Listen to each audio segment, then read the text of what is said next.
So guys, eto na nga mga sangkay, may balita na po tayo tungkol po dito sa kay Coach Tab Baldwin.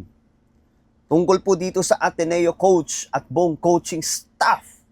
Nako, mukhang magkakadamputan na mga sangkay anumang oras mula ngayon. May balita tayo dyan, pag-usapan po natin. Anyway, bago tayo magpatuloy sa mga hindi pa po dyan nakakapag-subscribe, makikita nyo po yung subscribe button sa baba ng video na to. I-click nyo lamang po yung subscribe, i-click ang bell, at i-click nyo po yung all. Sa mga nanonood po sa Facebook, i-follow nyo po yung ating Facebook page. Alright, so, eto na nga mga sangkay.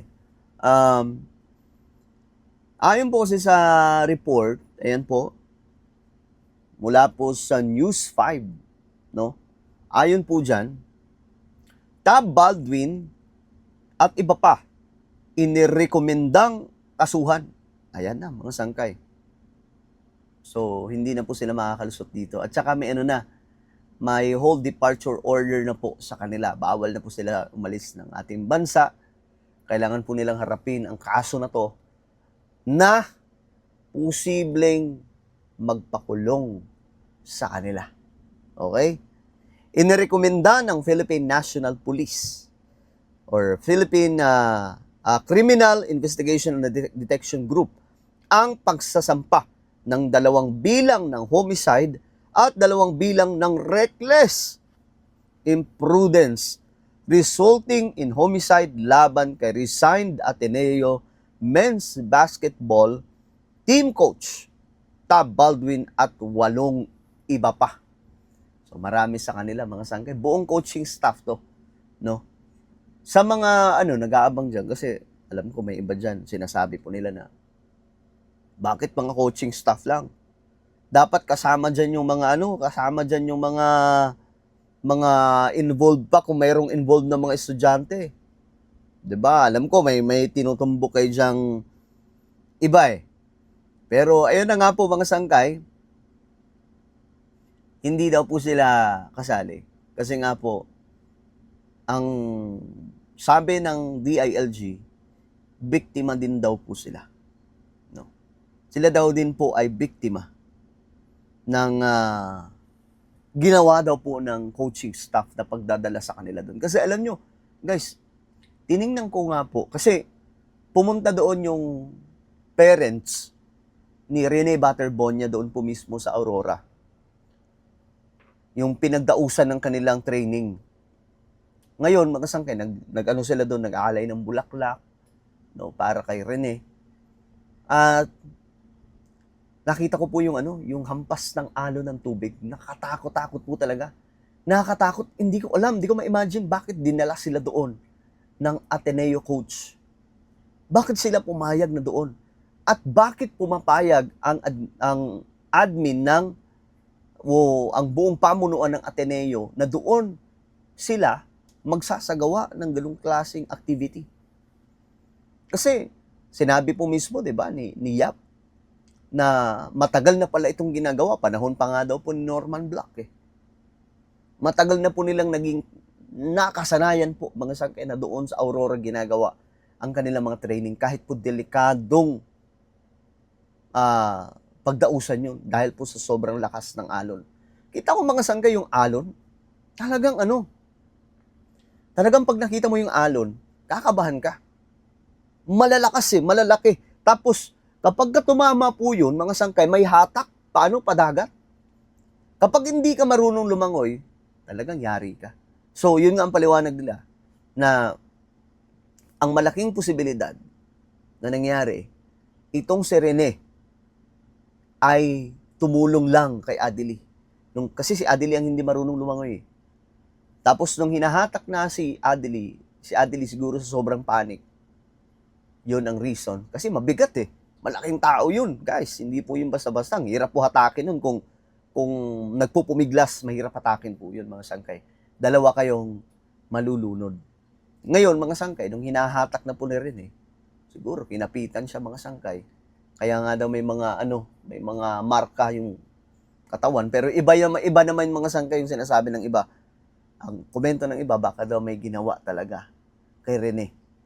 Kaya nangyari yun. Pero si Rene marunong lumangoy, mga sangkay.